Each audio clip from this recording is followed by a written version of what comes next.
All right, here we go. So the first thing that I want you to do is put a heading for your note.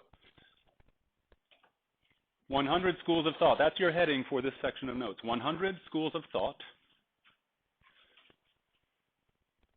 Context. And that 100 schools of thought, that is a label.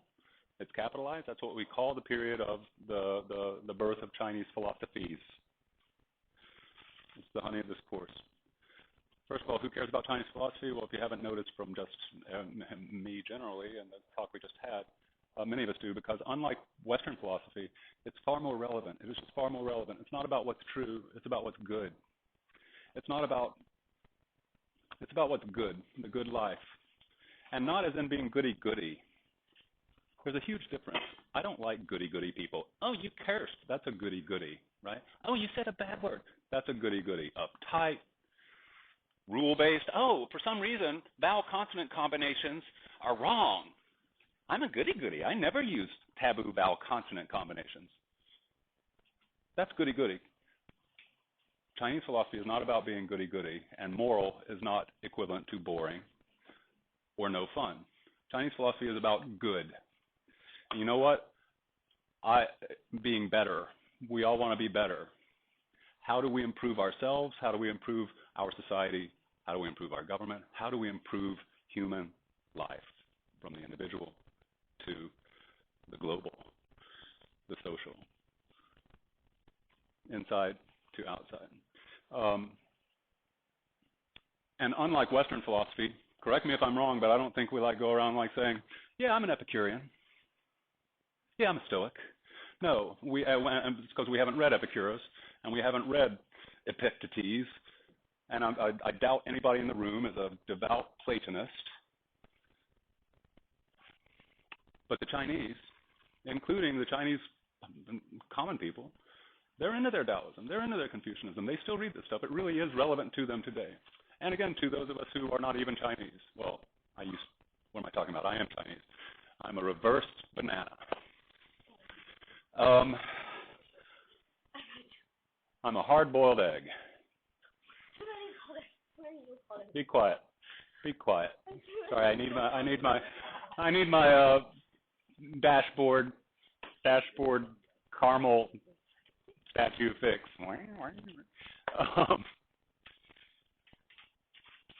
So it's relevant if you want to understand the Chinese even today, unlike Western philosophy. B, it's actually, I would argue, true philosophy. There's wisdom here. It does help us get better, to be better people, without being boring goody-goodies, right? To actually have more joy, more fun, more rich experience of life.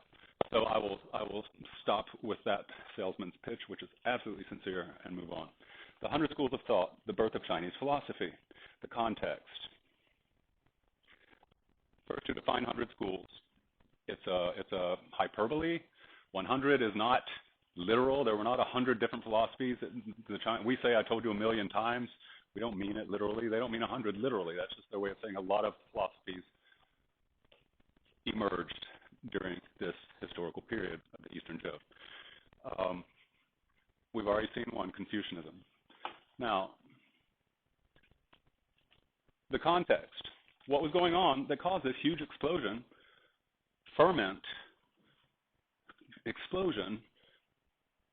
of thought, of philosophies, plural? Why did they all spring from this period at the same time? Well, it's because there was a crisis. There was a political crisis that demanded solutions. There was a problem. And what was the problem? It was the Warring States period. It was the spring and autumn in the Warring States period. The peak of the Western Zhou, a period of benevolent government, of humane government, of stability, of unity. After King Yo cried wolf, and the Zhou throne lost its status, and the lords became disloyal because of that dynasty, that passage of generations, the weakening of loyalty of personal bonds between vassals and kings, all that stuff that we've talked about. What was an age of order, stability, and humane, well-mannered caring human relations became heartless, inhumane, uncaring, violent, disorderly, divided, disunited, warring states. And again, to underscore for the millionth time what is so hard to actually let detonate in your head, this literally was centuries of World War II. States fought states. Now, so I'm going to go back to the importance of this to understanding the rise of Chinese philosophy. I gave you a fact, and I gave you two facts, and I told you that you should know these numbers, not because memorizing numbers and facts is important in itself to pass a test, but because it helps you understand. And so the first question, how many, when the Duke of Zhou saw his brothers rise up in civil war because he took the regency, when young King Cheng took the throne when King Wu died at the foundation of the Western Zhou, when the Duke of Zhou put down that civil war that his brothers waged and expanded the territory of the former Shang, expanded China proper, and then established new fiefs and new vassals to rule those territories for him out of loyalty. When the feudal system was set up, how many, originally, I told you, how many vassal states were there? Roughly 200. And then we said, look at Confucius' life, born in 551. 500 years later than the Zhou Revolution. 5 centuries have passed. That's twice the age of the USA. How many states are there now? Yeah, roughly around, depending on which year you're talking about, because they're disappearing like that. In 1939, there was one more state in Europe than there was in 1940. It's called Poland. Right? It disappeared. So so why is this important? Ask yourselves, I'm going to ask you the question, discuss amongst yourselves. Put yourself in the position of a lord. Let's review the hierarchy of the elites in each of the fiefs, in each of the vassal states. Who is at the top of a vassal state? The vassal, the lord. And then who is at the next level of authority in the government? The ministers, thank you. And then underneath the ministers? The officials, thank you. That's sure class. Well, guess what? You're Poland. You were just annexed. You were just taken over by a more powerful state, neighboring you. What has happened to that lord, those officials, and those ministers? What has happened to their lives? How are they different now? They're what? They're communists? Speak up, dude. They're commoners. Okay. Discuss amongst yourselves. If you were that lord and suddenly you were a commoner, what would you do? Because you're used to living a much better life. You're an elite. What would you do?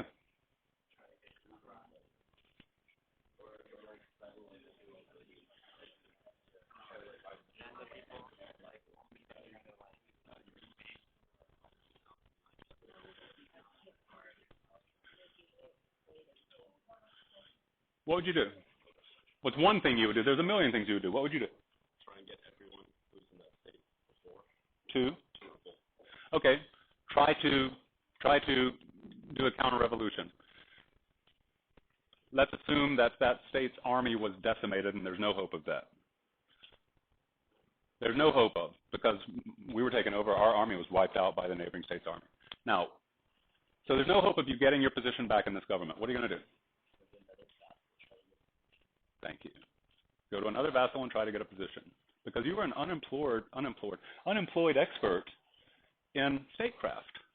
You have had a job as a minister of some cabinet department, Department of War, Department of Treasury, Department of Agriculture, whatever, right? You've got expertise, Department of Taxation, whatever.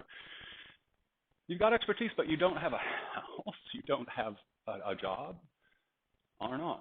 And so this did set off this swelling number of unemployed elites.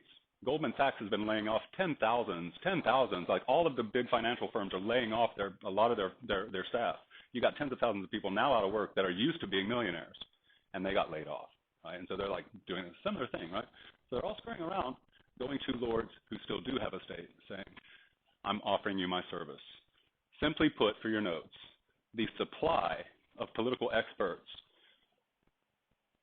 seeking employment has mushroomed.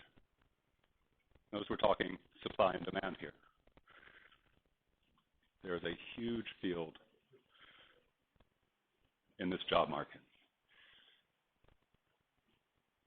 Now let's talk about the demand side. I asked you to put yourself in the shoes. I asked you to put yourself in the shoes of these ministers and officials. What would they do? If you're a lord of a surviving state, are you interested in interviewing these recently unemployed experts in statecraft to work for your government? Discuss amongst yourselves.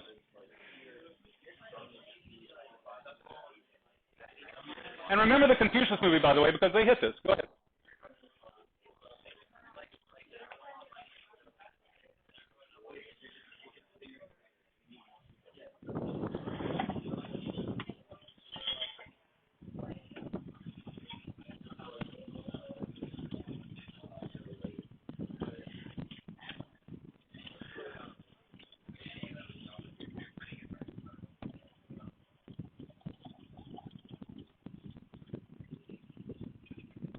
Okay, now I'm going to just, in order to save time, I'm just going to say, it seems clear to me that if I'm a ruler who is aware of the fact that states are being taken down by other states, that is a dog-eat-dog, suddenly Darwinian. Notice it wasn't always Darwinian.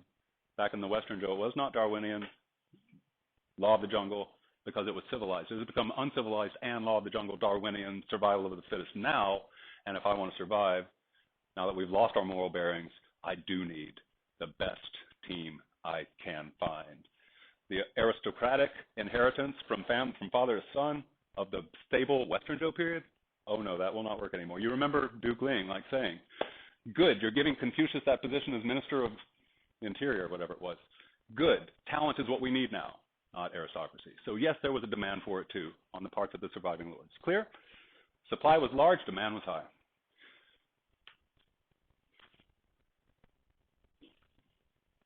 So the surprising, let me finish.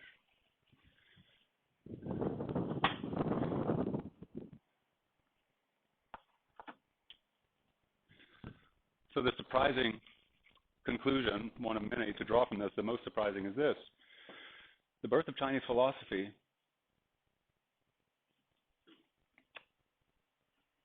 determined Chinese philosophy to be essentially political.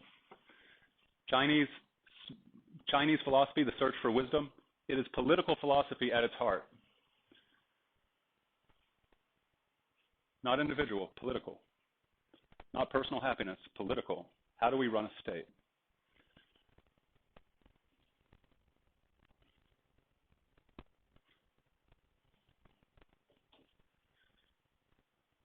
Notice that immediately eliminates any religious answers to what wisdom do we invite? What type of knowledge and wisdom do we need?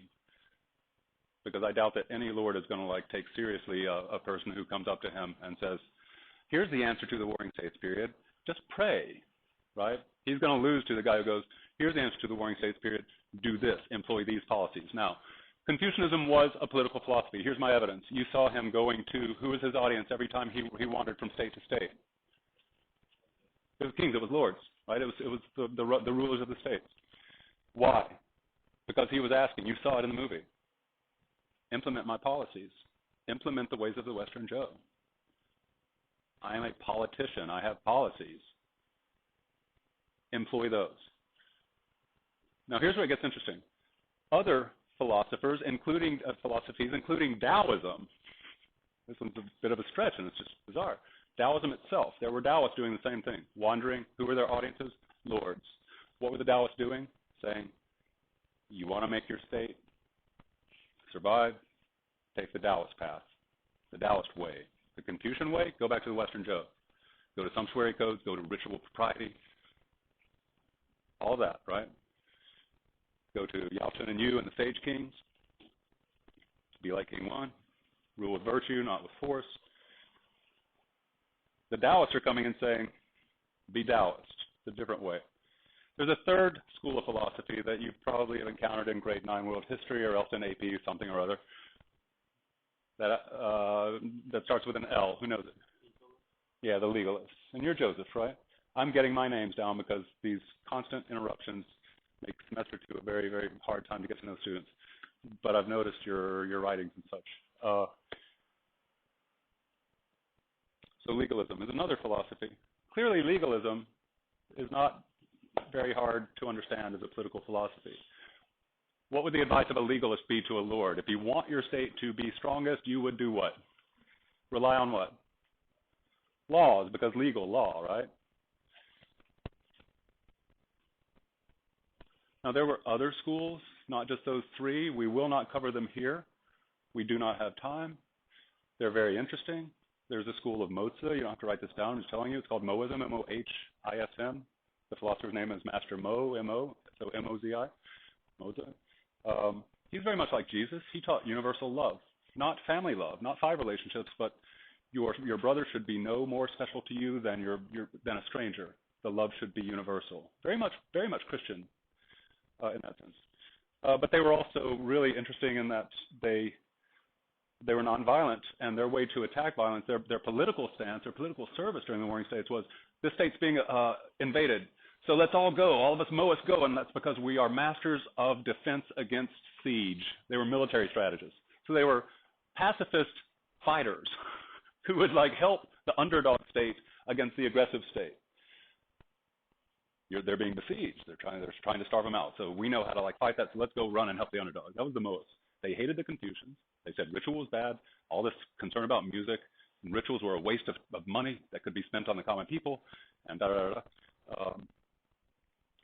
and then the final one that I will mention is the military philosophers, because a lot of you have read one place or another or heard of the art of war. I repeat, the art of war. I repeat a third time, the art of war. Sun Tzu, Master Sun, the art of war. So all of these are Warring States period, 100 schools of thought texts, okay? Now, I am done with that background. Each of these philosophies is political. Their audiences are always elites. They're not preaching to common people who are suffering of life the way the Christians were. The Christians were preaching to the lower classes, the slaves, the uneducated commoners of the Roman Empire who were so miserable under this corrupt government, right? They needed hope. And so the Christians were preaching to the opposite spectrum of the social hierarchy, the illiterate, the uneducated, the powerless, the slaves. The Chinese philosophers were preaching to the most powerful, the most literate.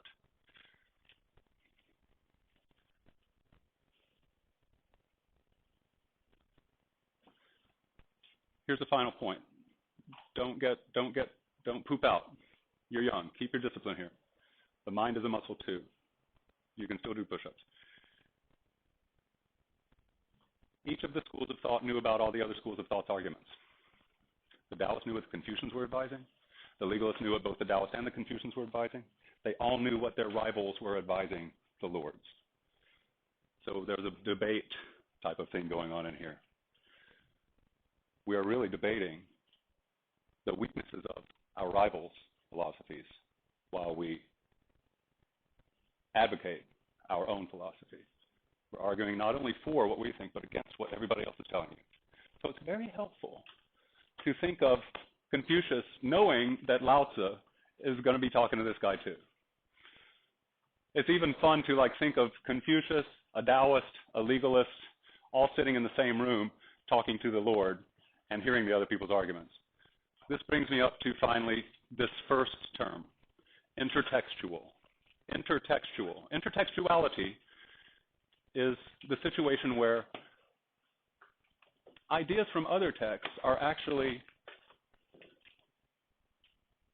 within the text you're reading. They never say it straight out, explicitly, but if you are aware of the history of what's going on, then when you're reading Confucius, you're like, that was a dig against another. That was an attack on another school of thought. Now, I'm going to give you an example. Confucius you read it in the Analects, you talked about it in the seminar last time. Confucius did attack one school of thought with 2 examples. Well, he attacked the legalists who said that law is the way to go. Can you give me the examples from the Analects? Talk amongst yourselves real quick. I can think of 2.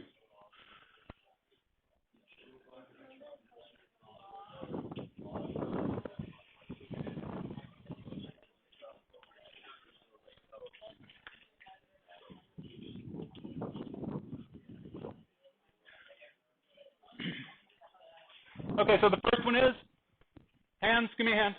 The first one. Yeah, Harrison. Cunning and shameless, I think is what he said, or deceitful. Who cares, right? Because they'll try to just get around the law. And if you work with my way, all right, you see it right there. So the intertextuality is, he doesn't say the legalists are wrong, but the intertextuality is, he's referring to legalist ideas. And there are legalist texts. Han Fei Tzu, I haven't read it yet.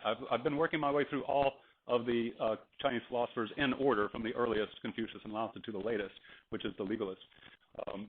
And so I'm down to like Shunzi right now, as you all know, because I've shown you some Shunzi stuff on Human Nature's Evil and all sort of thing.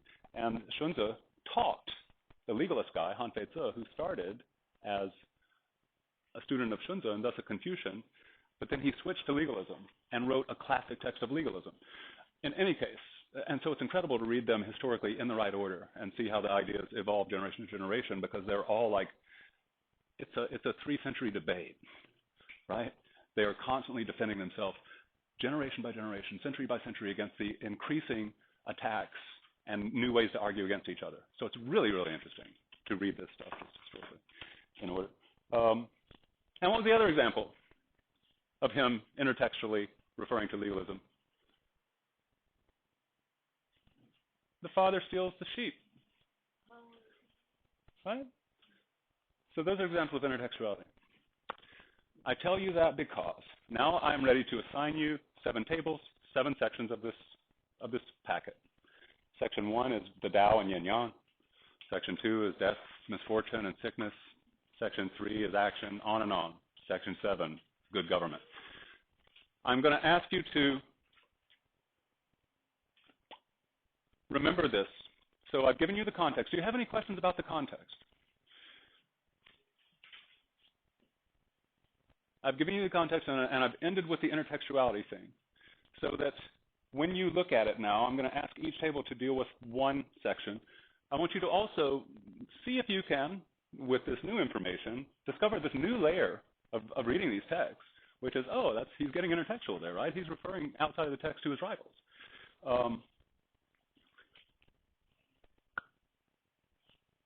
Sam, I want you to be the note taker and representative of this table. Bentley, I want you to be of this table. Kaishu, I want you to be of this table.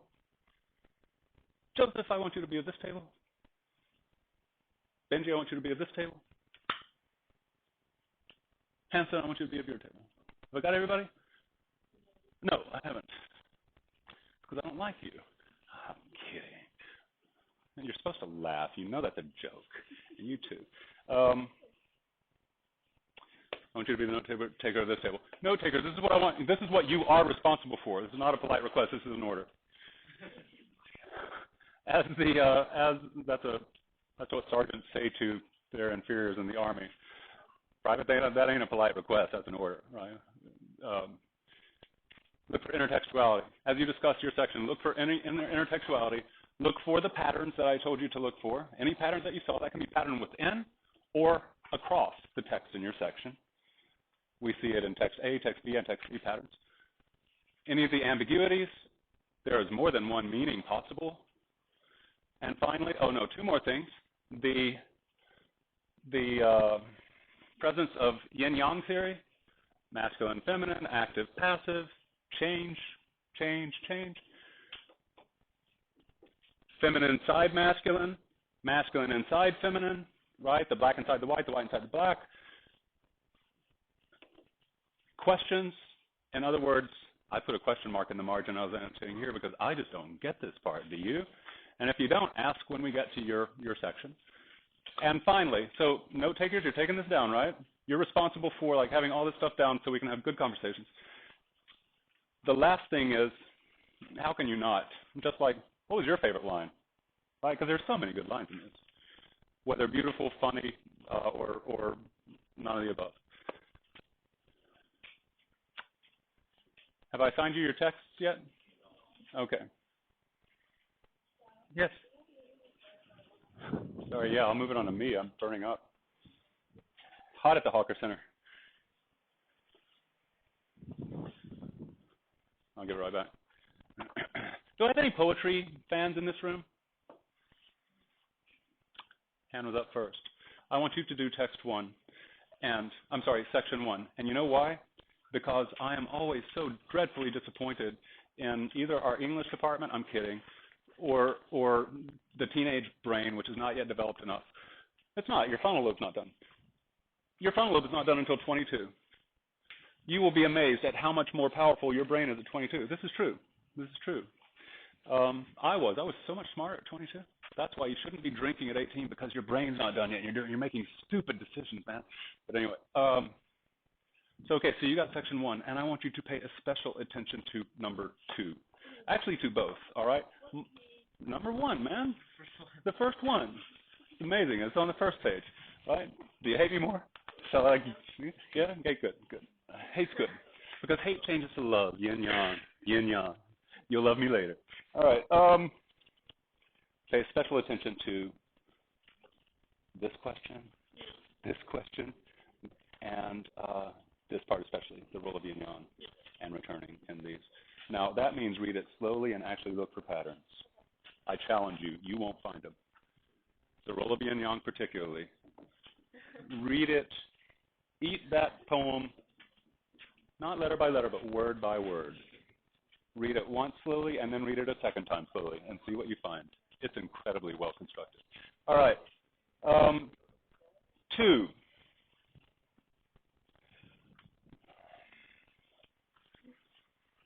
Okay. That's a wonderful section, isn't it?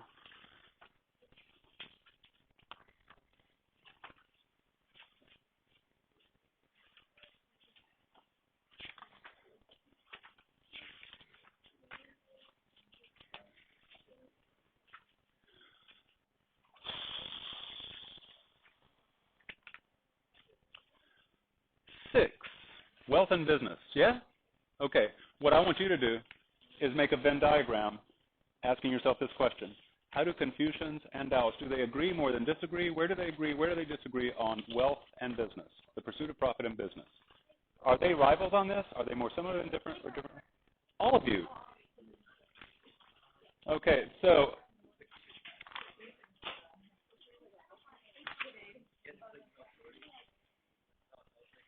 action 3.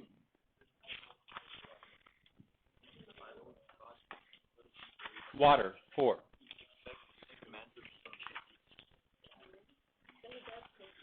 Five, drawings of Confucianism.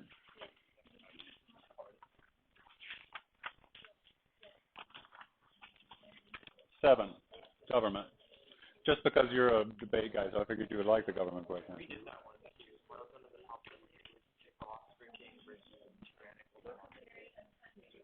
Okay. All right. So again, here's how I kind of urge you actually to approach the next 10 minutes. Quickly look over your annotations silently first, so that you can get your head back around, remember what you saw, and then start discussing. So just quietly look over your stuff, and then when you're done, wait for everybody else. Are you all done? And then start talking. And make sure that you hit all 5 of those things: intertextual patterns, ambiguities, yin yang, and questions. Oh, and favorite lines. Yes. I think I do. Thank you.